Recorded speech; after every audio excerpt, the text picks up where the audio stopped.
Welcome back, everybody. Co-founder Cruz from The Search for Truth.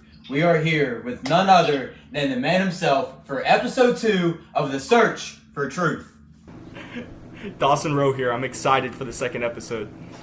Absolutely, man. Absolutely. Well, first off, Dawson, how have you been? How are you feeling? Phenomenal. Absolutely, man. Well, hey, Dawson, what did we just do for those who are watching at home? What did we just do, Dawson? Uploaded the first episode to The Search for Truth. Something monumental. Absolutely. The start of a journey has officially begun. February 1st. First episode is now live on the channel. Make sure, leave a like, leave a follow, most importantly, leave a subscribe. We're going to dive right into it. Like Dawson said, we're just going to go right into it. Dawson, first things first, why is it that you think prayer is so powerful, and how do you think prayer works?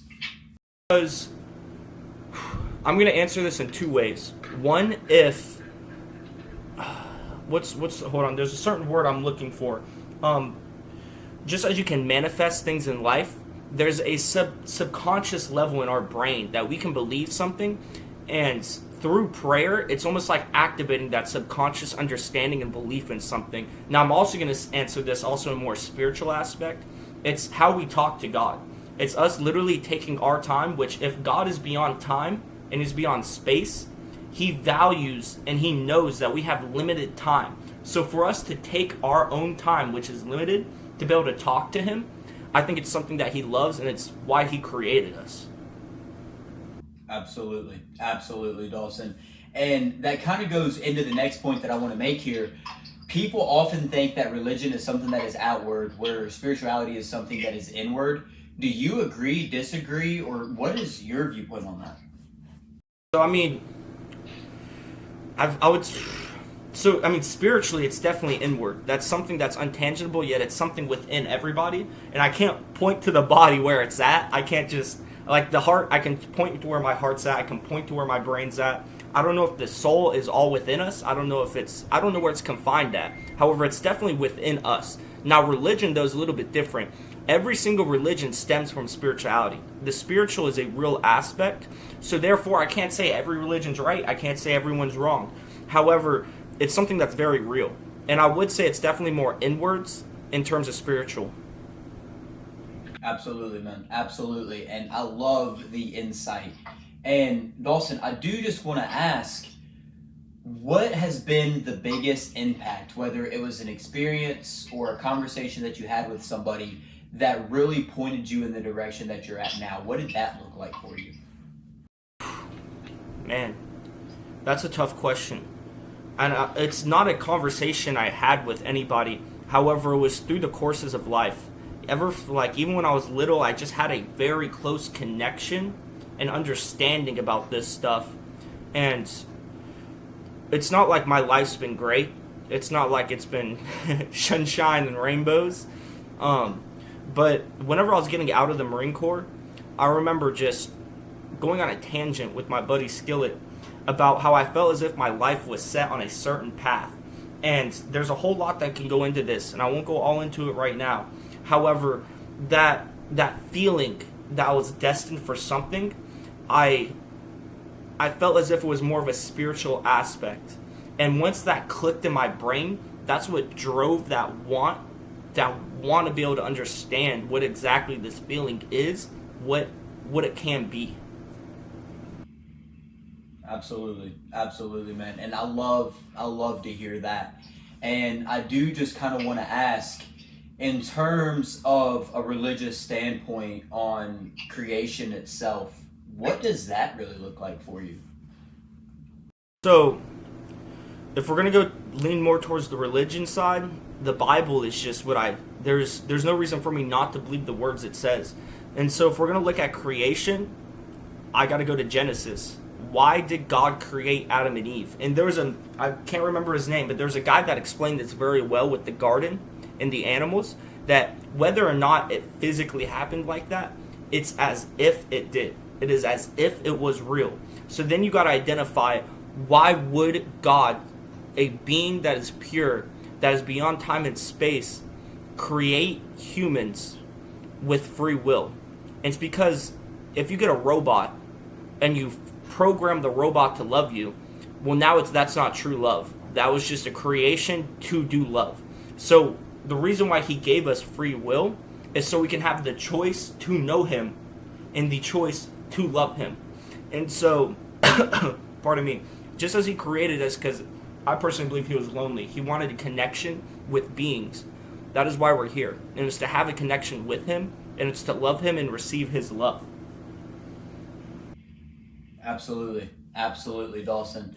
And that is such a great insight moving forward and kind of starting the episode off for those that are watching at home. When it comes to this whole idea of religion and spirituality, I believe it's something that is universally felt amongst humans as a whole. Regardless of if you stem from religion or if you stem from a spiritual point of view, it is something that is we all feel within ourselves. What is that feeling for you? Peace, comfort. It's something that even when I feel alone, I know that I'm not. I know I have somebody watching over me, and he knows the future before I do, and he knows what he's aligned for me. So even through the toughest times, I understand that this is part of the ride. Yeah, absolutely. Absolutely. And that is great insight, Dawson. And I do just want to ask, when it comes to this whole idea of moving forward within your religion and devoting your faith more and more as time progresses, what does that roadmap look like for you? And how do you plan on doing that? I just want to make sure I understand the question correct. The roadmap in terms of the growth with my faith and my understanding? Yes, that would be correct. I don't even know, to be honest with you. It's not something that I think I need to understand. It's just growth that will happen naturally throughout life. But the best answer I can give is my motives behind the want to growth. And it's because this love and this peace that I found and I felt, and it does not mean I still don't feel sad or I don't feel angry, that those emotions are still real. However, in those moments where I'm down and I'm sad, I can still find peace off the faith and understanding that I've had. So with the growth that I get, I hope I can just find more enlightenment. I can find more peace through the difficult times, because that's an ability that not everybody has. Absolutely. And Dawson, I do just want to throw this out here. Is there anything that we've kind of discussed about that you would want to get more clarification on from my point of view and how it contrasts and compares to yours? Yes, so specifically the afterlife and where we go. So for me, since I read the Bible and that's where my beliefs stem from, I have a little bit more of understanding of what happens next. I personally don't believe it's hellfire. I think that's just a explanation that humans can understand the significance behind it, that it's as if it is hellfire. It is as if you are burning for eternity. It is as if it is pain and suffering. So what exactly is your understanding of where you go next? Yeah, so that is a really great question. So first of all, it's undeniable the fact that the human body, if we are lucky, gets 80 years. There is a part of us that is a non-physical part, whether that is your consciousness, your soul, or your spirit. There is a part of us that isn't physical. So the main question is, where do we go whenever that time comes of death? Personally, I think that death is only the beginning. I think that when we die, it is now we are waking up from the greatest dream that we've ever lived, because this is real life. This is a crazy dream because it is real. It is what we get to experience day in and day out for weeks and months and years, for decades. And when we die, I really do believe that your belief here on earth has a direct impact on that. And what I mean by that is, for example, my grandmother had passed away at the age of 97. My grandmother had read her Bible from the front to the end for decades. For as long as I can remember, she had read that Bible through and through and through. And she believed that when she died, that she was going to get greeted by God and would be able to walk into the streets of heaven, down the streets paved with gold, and would be met by Jesus and God, and would walk into that kingdom with them. However, for me personally, that isn't necessarily what I truly believe. I think that we are all part of Source, and we come here and we learn experiences and lessons for ourselves and our soul development. But by doing that, we are also adding to the collective. So if the universe is collective consciousness, and I'm conscious and you're conscious and every single one of you at home are conscious, when we die, we take all of these experiences and all of these beliefs back with us. So I think that when we die, we literally go through we get shown our life flashing before our eyes. And then we are able to see the impact that we made through the perception of everybody else that we'd interacted with. And then from there, we're able to see, okay, we learned X, Y, and Z, and we added this to it. And then we're either able to move on from it, or we're also able to come back and learn more lessons. Once we learn the lessons, we're able to fully move on. If we still have more lessons to learn, we come back. But that would be my belief of it.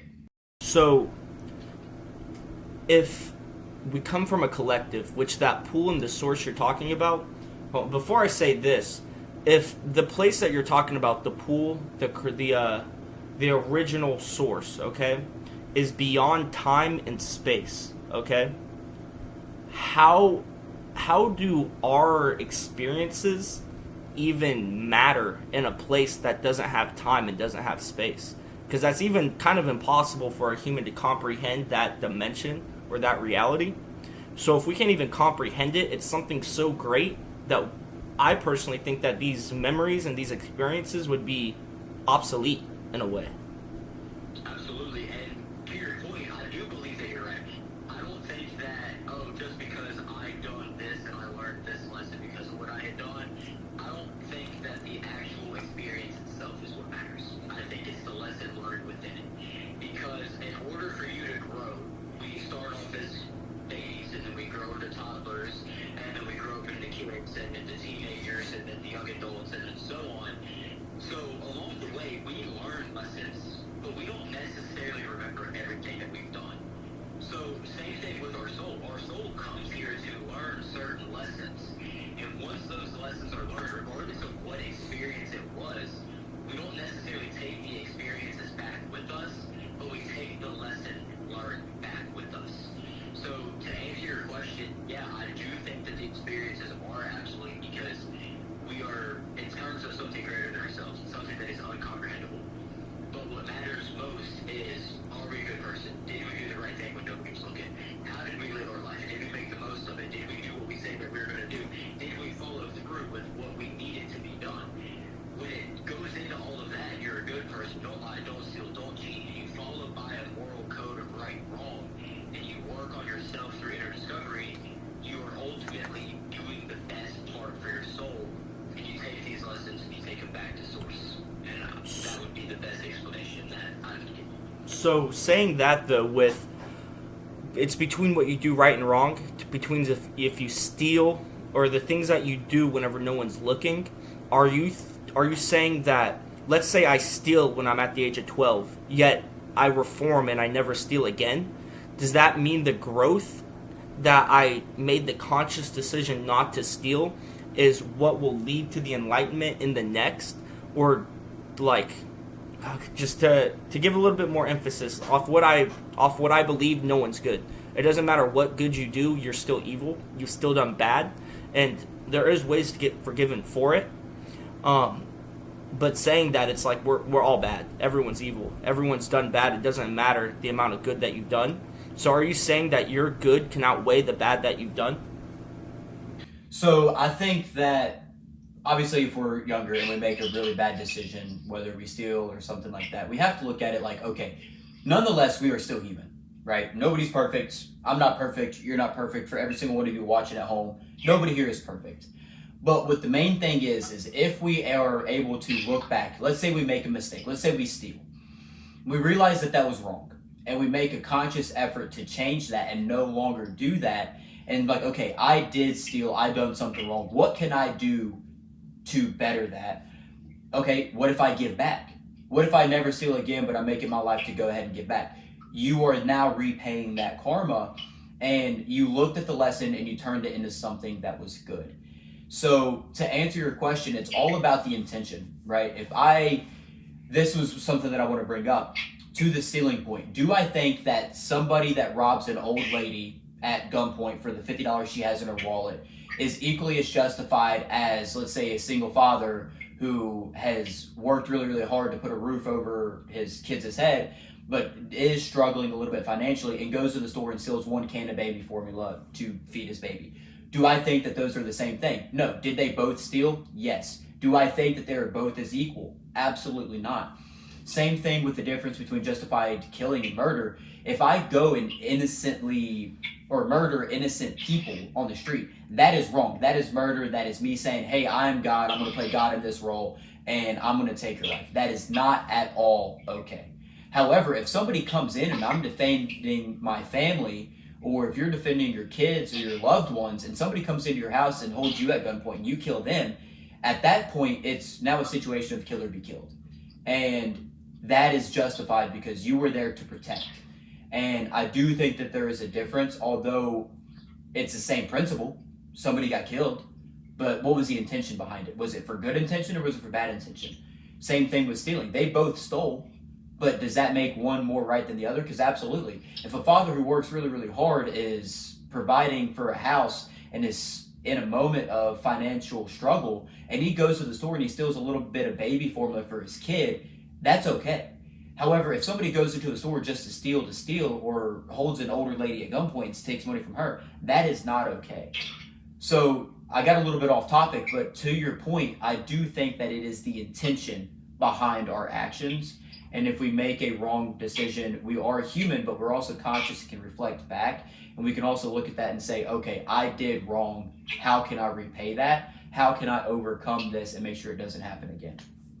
So, my God isn't against killing. You look at David and Goliath, but he's against murder. You look at Cain and Abel, and there's distinct consequence that happened when there was murder, yet when there was killing, there was no consequence, there was praise. So my God's not against killing, kind of like what you're saying. However, all this goes to a moral law. It goes to a spiritual law, just as you're saying there's evil and there's bad that we can do. So if there's a moral law, I think there has to be some level of consciousness or being that is the creator that sets this law. Without a creator that's intelligent to set a moral law within us, it's just personal laws and it's personal beliefs. I don't think there couldn't be a moral law without an intelligent creator, because it seems theoretically impossible unless there's a coded universal law, which it doesn't quite make a lot of sense in my head. So do you think that in order to have a moral spiritual law, there would have to be an intelligent creator? Yeah, 1,000%. So first of all, there's an intelligent creator regardless of the circumstance. There is obviously something that is greater than all of ourselves. And we are part of that creator. We're not the creator itself.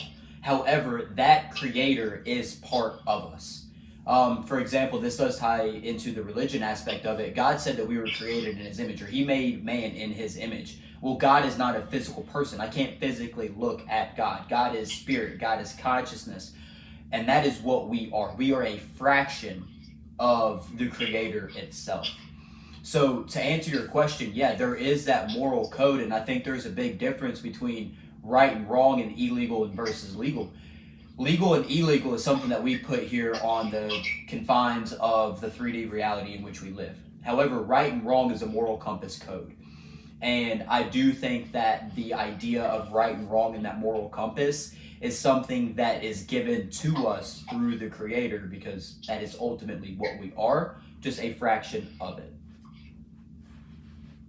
I view it as just like when your parents birthed you, you have their DNA and their genes.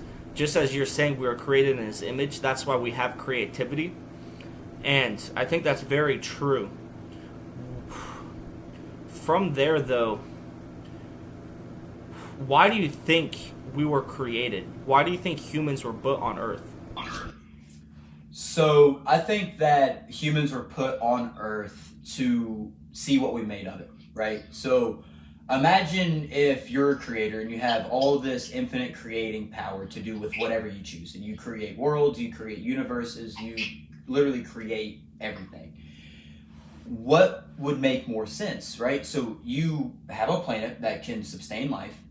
You put a creation on it and you make this creation fractions of you. You give these creations humans.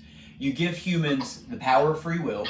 You give them the power of consciousness and the understanding, and you see what they turn into it. And I think that we were put here with intention to see what we did with it. And I also think that we were put here to find our way back to source or to God and build that relationship deeper and deeper through this. Because if we can find our way back when we're given distractions or different beliefs and everything else, then we're just proving that we are literally pieces of creation itself and we're finding our way back. I think that we were put here with intention. I think that we were put here with by design. I think we were designed perfectly in terms of our body and our capabilities. But we are essentially, I believe, like an experiment almost from the creator. Okay, I'm going to give this world life. I'm going to give them life. I'm going to give them free will, and I'm going to make them conscious, and I'm going to see what they turn into with it.